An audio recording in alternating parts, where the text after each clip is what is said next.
है किनभने तपाईँले जुन काम गर्नुभएको छ एकदम सराहनीय छ। उनीहरूले त्यसरी छोड्नु गर्दा पनि तपाईँहरूले चाहिँ हेरी गर्नुभएको छ, राम्रो संस्कार राम्रो शिक्षा दिइरहनु भएको छ, त्यसको लागि चाहिँ एकदम मनबाट धन्यवाद दिन्छु हजुरलाई है। किनभने यो टाइममा मम्मीसँग बोल्नु भनेर सुन्दैन मैले बिल्कुल सुन्दिनँ। तपाईँ get out get out get out get out get out. Hello नमस्ते अनि स्वागत छ तपाईँ सम्पूर्णलाई आयुष स्टेसनको अर्को एउटा नयाँ सरप्राइजमा। यति बेला म अनि देवीराम चाहिँ हामी काठमाडौँमा छौँ। काठमाडौँमा आजभन्दा 4 वर्ष अगाडि पनि एउटा खतरनाक सरप्राइज थियो, जुन बच्चाको बारेमा होइन। दुईजनाको डिभोर्स भइसकेको अनि बच्चा चाहिँ टक्क लाएर बाबासँग बस्नु हुने त्यो टाइपको हेर्नुभयो होला कतिले होइन। ठ्याक्कै लगभग आज पनि त्यस्तै किसिमको सरप्राइज गर्दैछु। आमा बाहिर हुनुहुन्छ, सम्बन्ध विच्छेद भइसक्यो, बाबा आमाको छोरा बाबासँग हुनुहुन्छ। धेरै टाइम भयो रे बाबुसँग बोल्न नपाउनु भएको। आमा हो होइन, बर्थडे विस त गर्न मिलि नै हाल्छ होइन। त्यो कारणले गर्दा उहाँले पठाउनु भएको सरप्राइजको प्याकेज होइन, छोराको लागि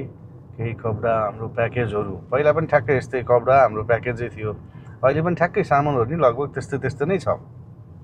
यो लिएर हामी सूर्य विनायक जाँदैछौँ। यो सरप्राइज गर्दाखेरिको मोमेन्ट्स कस्तो हुन्छ, स्टोरी यस्तो पहिलाको पनि खतरा थिएन। यो सरप्राइजमा सिम्पलै थियो। अहिले पनि बच्चा भएको कारणले गर्दा 8-9 वर्षको बच्चा भएको कारणले गर्दा आज पनि सिम्पल नै हुन्छ। तर यो सिम्पल तरिकाबाट बाबुलाई सरप्राइज दिँदाखेरि गिफ्ट दिँदाखेरिको मोमेन्ट्स कस्तो क्याप्चर गर्न सक्छौँ भन्ने कुरा हो होइन। रिजल्ट कस्तो आउँछ भन्ने कुरा हो। अब छोरा आमासँग बोल्दाखेरि होइन, आमा छोराको रियाक्सन कस्तो आउँछ, मोमेन्ट्स के आउँछ भन्ने कुराहरू हो। पहिलाको सरप्राइज चाहिँ भयङ्करै थियो, डर लाग्दै थियो। जिन्दगी अब सरप्राइजै गरिदिनु भन्ने टाइपको भएको थियो। भिडियो पुरानो तल छ, युट्युबमा गएर हेर्न सक्नुहुन्छ होइन। अब आज चाहिँ के हुन्छ भन्ने कुरा हो। त्यति बेला प्रकाश पासा र म मिलेर दुईजनाले सरप्राइज गरेका थियौँ। आज चाहिँ देवीराम र म छु, सिम्पल तरिकाले जाँदैछौँ। त्यहाँ गइसकेपछि त्यहाँको लभ इमोसन मोमेन्ट्स क्याप्चर गरेर हामी तपाईँलाई देखाउने प्रयास गर्छौँ आजको भिडियोमा। साथै तपाईँहरू सरप्राइज दिन चाहनुहुन्छ भने हामीलाई सम्झन सक्नुहुन्छ। 9856020181 Viber WhatsApp, ayush.station Insta, Ayush station फेसबुकमा तपाईँ म्यासेज गर्न सक्नुहुन्छ। हामीले तपाईँले पठाउनु भएको सरप्राइज तपाईँको घरसम्म अवश्य नै पुर्याउँछौँ। आज यही लभ इमोसन मोमेन्ट्स कैद गर्नको लागि हामी भक्तपुर जाँदैछौँ। त्यहाँ गइसकेपछि त्यहाँको रियाक्सन अब हामी तपाईँलाई देखाउँछौँ। ल काठमाडौँ अब हामी जाँदैछौँ भक्तपुर। ल हामी अल्बिनको प्यारेन्ट्सलाई कल गर्दैछौँ यति बेला।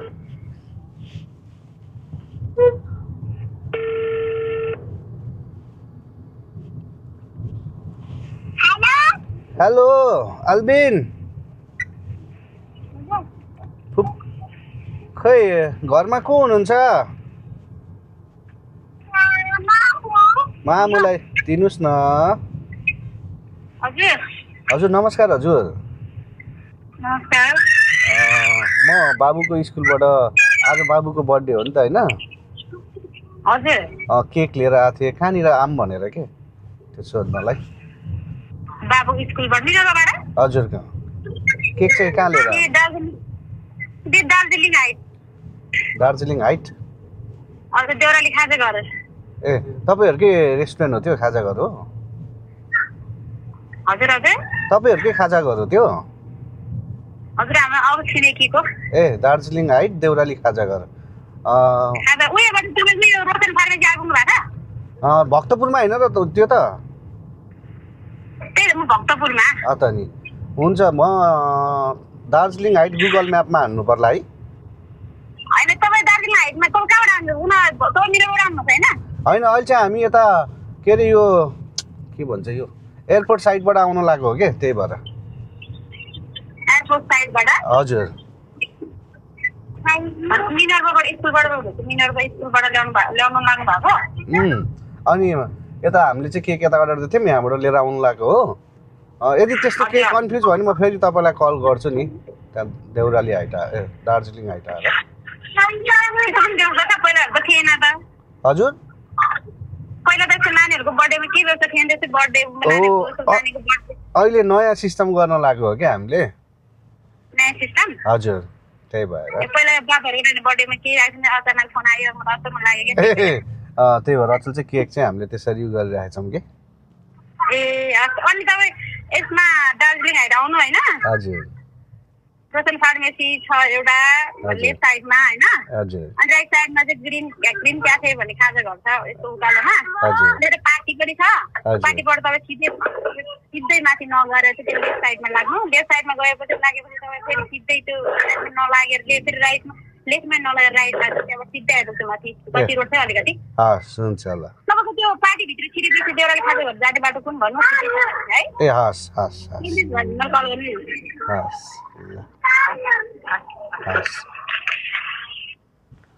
यस्तो त कहिले पनि थिएन र स्कुलबाट नयाँ सिस्टम गर्नु स्कुलमा फोन गर्ला फेरि यार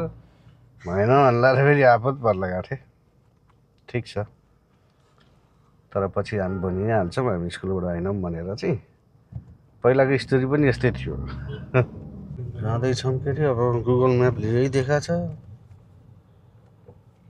तँ सोधौँ देउराली खाजा घर यो बच्चाहरूलाई भाइ देउराली खाजा घर कहाँ हो देउराली खाजा घर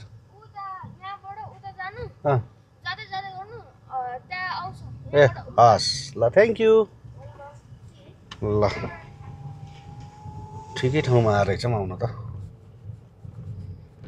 अब यहाँ आएपछि हामी चाहिँ अब उहाँको प्यारेन्ट्सलाई जो गार्जियन हुनुहुन्छ यहाँको उहाँलाई सोधेर चाहिँ हामी यसो कलमा बोल्न दिने वातावरण चाहिँ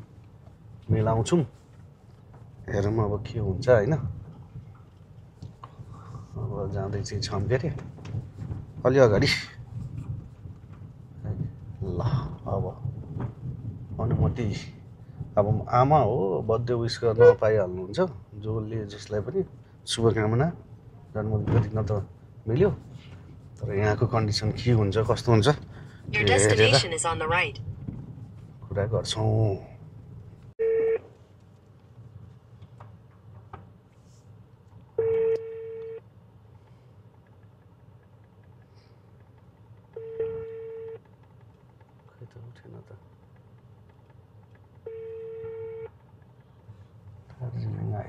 हेलो हजुर नमस्कार हजुर नमस्कार म यहाँ ठ्याक्क देउराली खाजा घर अगाडि आइपुगेको थिएँ कहाँनिर भन्नुभयो हजुर देउराली खाजा घरकै अगाडि देउराली खाजा घर त्यहाँ आइसक्नु हो हजुर ए ल ल हस् खोइ एल्बिन को ल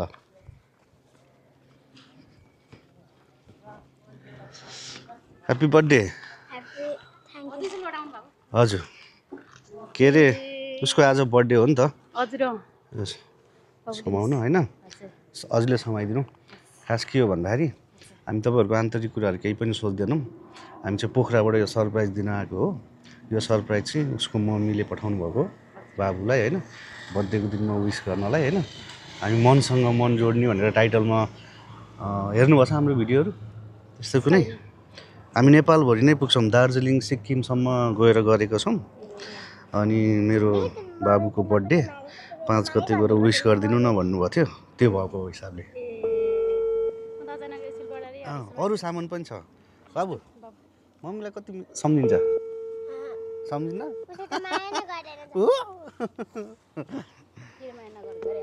गरिहाल्छ नि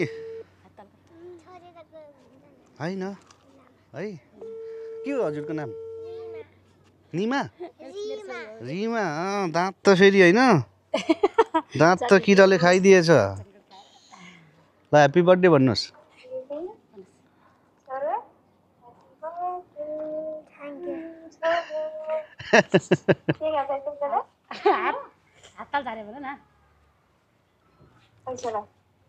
बोल्नुहोस् त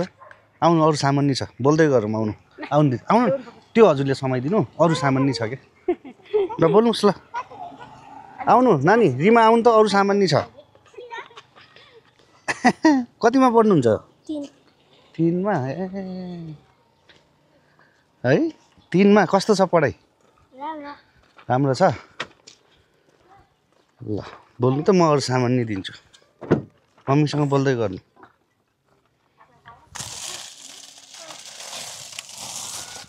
ल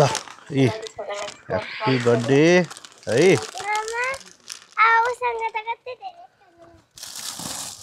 ल यहाँ यो हजुरले समाउनु सक्नुहुन्छ सक्दैन होला एकछिन है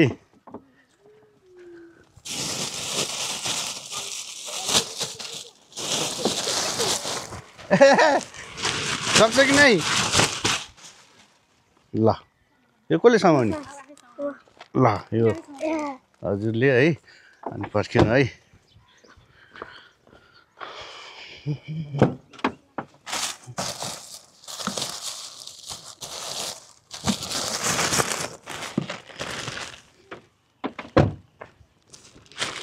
त्यो यो हजुरले समाइदिनु है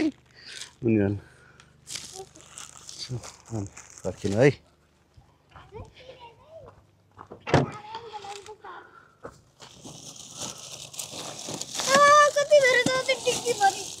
यहाँ हामी धेरै ठाउँमा पुग्नुपर्छ नि त ल यहाँ कप छ फोटो फ्रेम छ है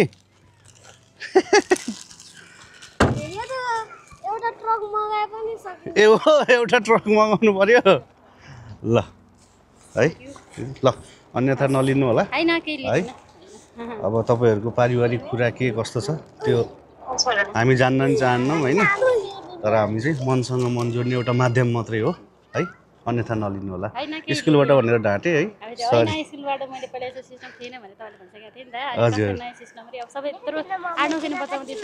हामी त हो भन्ने जस्तो त पार्नु पर्यो नि त ल है ल तिहारको शुभकामना पनि हजुरहरूलाई है भोलि टिका छ ल बोल्नु त के छ कसो छ सन्चो बिसन्चो सोध थ्याङ्क यू मम्मी भन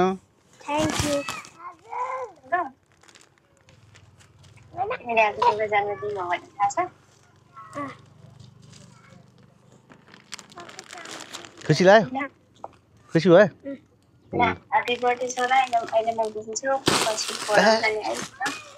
ल ल बहिनी ल है हस् ल एकदम खुसी लाग्यो है जुन जसरी तपाईँले हेरिरहनु भएको छ बाबुलाई राम्रो संस्कार दिइरहनु भएको छ त्यसरी नै दिनु होला अब उनीहरू दुईजनाको आन्तरिक कुरा के भयो तर बच्चालाई चाहिँ अब राम्रो बाटोमा त हिँड्नु काम तपाईँको अब है हजुर होइन त्यस्तो होइन अब उसको लागि आमा भने नि जे भने नि अब हजुर नै हो होइन नजुन है किनभने तपाईँले जुन काम गर्नुभएको छ एकदम सराहनीय छ उनीहरूले त्यसरी छोडेर गर्दा पनि तपाईँहरूले चाहिँ होइन हेरिरहनु भएको छ राम्रो संस्कार राम्रो शिक्षा दिइरहनु भएको छ त्यसको लागि चाहिँ एकदम मनबाट धन्यवाद दिन्छु हजुरलाई है किनभने यो टाइममा मम्मीसँग बोल्नु भनेर छोराले बोल्न खोज्दैन होइन मम्मी एउटा आमा हो हजुर बोल्नु मम्मीसँग जस्तो भने तिमीले सानोमा दुःख गरी पालेको हुन्छ तर छोरा चाहिँ अब उसको मम्मीसँग मैले दुईचोटि भेटाइदिएँ होइन हजुर अब पहिले उसले पनि के भने मैले पनि के भने खासै हामीले केही पनि भनेको छैन होइन उनीहरू आफ्नो खुसीले छुटेर जानुभयो मैले जसरी आफ्नो बच्चाले म जसरी म आफूले जसरी गरिरहेको छु म त्यसरी हेरिरहेको छु होइन अब धर्म भनेको आफ्नो हो जे सोचोस् सोचोस् होइन अब बच्चाको लागि चाहिँ अब त्यसरी केही यस्तो बच्चा यस्तो भयो होला त्यस्तो भयो होला चाहिँ नसोच्नु एकदम हो के भन्नुहुन्छ उहाँले यो भिडियो हेर्नुहुन्छ उहाँलाई चाहिँ के भन्नुहुन्छ तपाईँ के पनि होइन त्यसरी मैले यसरी मेरो बच्चा जसरी भयो नि मैले जसरी मेरो बच्चाले जस्तो गरेको छु उसले त्यसरी नै गरेको छु होइन उसको अब आमाको माया त दिन मैले नसक्ला होइन होइन उसको आमाको जस्तो माया त हामी दिन सक्दैन नि त जस्तो भयो भने जस्तै मैले केयर तर केही कुरामा कमी चाहिँ राख्नु भएको छैन केही कमी चाहिँ अब त्यस्तो गरिरहेको छु उसको बाबाले भए पनि मैले जस्तै यस्तो चाहियो तिमी छोरा त्यसो भयो भने यो पढाइ पनि राम्रै भइरहेको छ स्कुलमा पनि राम्रै आइरहेको छ क्लास टप गरिरहेको छु उसले होइन राम्रै भइरहेको छ जसरी पनि जे होस् अब पछि चाहिँ उसले एउटा राम्रो मान्छे बनोस् भन्ने सोचमा छु होइन एकदम थ्याङ्क यू तपाईँको यो महान विचारको लागि है किनभने अब यति सानो बच्चालाई अहिले जे सिकायो जे संस्कार दियो त्यही नै हुने हो तपाईँले यति राम्रो संस्कारको साथमा राख्नुभएको रहेछ खुसी लाग्यो त्यही भएर मैले त्यो पछि अब आमा बुवा छोडेर गयो उनीहरूको मन नमिलेर होइन अब हामीले त डिस्कस त केही थिएन राम्रो नराम्रो उहाँले पनि केही भन्नुभएको छैन मैले भनेको छैन होइन त्यसो भए अब मैले चाहिँ पछि आमा बुवा छुटेर गए पनि फलानु मेरो फुपू दिदीले राखेर हो मलाई यतिको बनायो भन्ने छ यतिको बनायो आमा बुवा त छुटेर पछि त आमा बुवा के गरेर छुट्यो भने थाहा हुन्छ नि थाहा हैन हुन्छ पछि मैले यस्तो यस्तो म चाहिँ यस्तो छुटेर जानु रहेछ यहाँ मैले छोडेर रहेछ बाबुले यस्तो गरेछ मैले चाहिँ फुरेछ राख्नु भएको रहेछ म यतिसम्म भएको छु भने पछि उसले चाहिँ स्मरण गरोस् कि सोचोस् पछिसम्म चाहिँ राम्रो एउटा राम्रो व्यक्ति बनोस् भन्ने चाहन्छु त्यो मेरो अरू ठुलो कुरा पछि हेरि भरि नै राम्रो ठाउँमा छ हैन त्यसको आमा बुवाले हेर्ने भनेको आफ्नो ठाउँमा छ पछि एउटा राम्रो व्यक्ति चाहिँ बनाउन चाहन्छु बन्यो भने बन्न सक्नेसम्म चाहिँ आफूले सकेसम्म कोसिस तपाईँले यो जुन हिसाबले गरिरहनु भएको छ नि अवश्य नै बन्छ त्यही हो अनि अलि मैले अनि बच्चाले पनि पढ यस्तो गरेर पढ्नुपर्छ यस्तो गर्नुपर्छ भन्छु अनि उसले पनि पहिलाभन्दा अहिले धेरै राम्रो भएको छ पढाइ पनि राम्रो धेरै राम्रो छ क्लासमा पनि क्लास टप भइरहेको छ राम्रो छ बच्चा चाहिँ त्यसको लागि उसको मम्मीले पनि अब केही टेन्सन नलिनु उसको साथमा नभए पनि म छु होइन जसरी आमाले गरिरहेको छु म पनि गरिरहेको छु उसको आमा परिस्थितिले त्यस्तै भयो होइन गरिरहेको छु मैले चाहिँ अब राम्रै गरिरहेको छु जस्तो भयो भने अब आमाको माया त दिन नसके पनि अब मैले जे गरी राम्रै गरिरहेको छु अब अरूले जे सोच्दा सोच्ला होइन त्यसो उहाँको आमालाई चाहिँ तपाईँले छोराको लागि टेन्सन लिनु पर्दैन भन्नु नलिनु होइन मेरो छोरा यस्तो गर्यो त्यसो गर्यो भने चाहिँ म भन्दिनँ भन्छु अब उसको छोरा पनि सोध्नु न मैले केही कमी गरेको छ कि छैन भनेर होइन छोरा नै छ यति खुसी छ है छोरा नै छ अब उसले पनि यस्तो गरे त्यसो गरे अलिक उसको रिसाउने बानी छ रिसाउनु हुन्न यस्तो हुन्छ रिसाउनु हुन्न अब है बानी छ अब उसको त सबै त्यस्तो अहिले रिसाउँछ त्यही हो अलि राम्रै छ उसको मम्मीले पनि अस्ति मेसेज गर्नुभएको थियो यसरी बोल्नु न भनेर अब यताबाट बोले उसको बाबाले यता नबोल्नु भन्छ उताबाट अब कसैसँग नबोल्ने म त्यही भएर उसलाई अब त्यही भएर उहाँको मम्मीले ठिक छ मिल्छ भने दुईतिरै बोलाउन दिनु है त्यही भएर मैले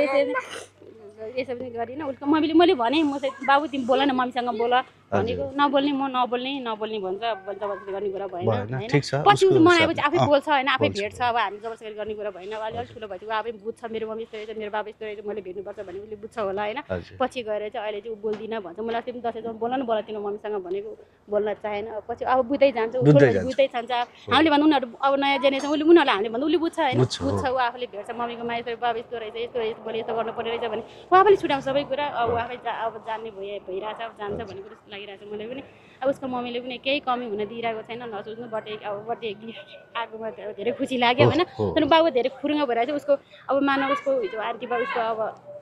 बुवाले त अर्को लेसन भइसक्यो होइन आमा पनि हुनुहुन्छ उहाँले पनि हिजो यस्तै अब गिफ्टहरू पठाउनु भएको थियो धेरै खुसी छ आज त्यसमा त धेरै खुसी छ ठिकै लाग्यो खुसी लाग्यो राम्रै लाग्यो एकदम थ्याङ्क यू सो मच है राम्रो संस्कार दिनुभएको रहेछ यस्तै संस्कारमा हुर्काउनु होला थ्याङ्क यू अब एकचोटि दसैँमा त भेटेको थियो होइन भेटा उसको पोहोर दसैँमा भेटेको थियो पछि उसको मम्मीले पुऱ्याउन गयो मैले चोकसम्म अनि पछि पनि भेट्न ल्याउनु भन्दै थियो उसको मम्मी छोरा फोन गर्न दिएँ मैले होइन अनि उसको छोरा के डिस्कस भयो बोलेन उसको मम्मीले चाहिँ भन्यो होला मैले कुरा सिकाएँ भन्यो होला तर मैले के सिकाउनै पर्दैन अहिलेको बच्चालाई टाटो बाटो यही भन्नु त्यही भन्नु पर्दैन त्यो अनि टिचर चाहिँ मलाई भेटिदिएँ मैले त्यतिखेर मेरो बाबु सानो थियो अब मैले एकजनाले 3टा बच्चा हेर्नुपर्छ हेर्नु न मेरो हस्बेन्ड चाहिँ गाउँमा जागिरी हुनुहुन्छ बाहिर जानुहुन्छ मैले 3टा बच्चा सम्हाल्नुपर्छ हेर्नु त उत्र मेरो छोरी उसको छोरा बराबरै छ दुध छ दुईजना अब एउटै भए चाहिँ एउटै आमाको भए चाहिँ नजुन्ने रहेछ दुईपट्टि दुई वंश भए चाहिँ झगडा गर्ने क्या अनि मेरो बाबु पनि सानो छ झगडा गर्छ दुवैजना त्यो मिलाउनु पर्छ एकले अर्कोले हान्छ अब खाटा फुटा हान्छ के हुन्छ अब त्यो पनि केयर गर्नु पर्यो मलाई 3जनाले झ्याउझ्याउ गर्छ त्यही भएर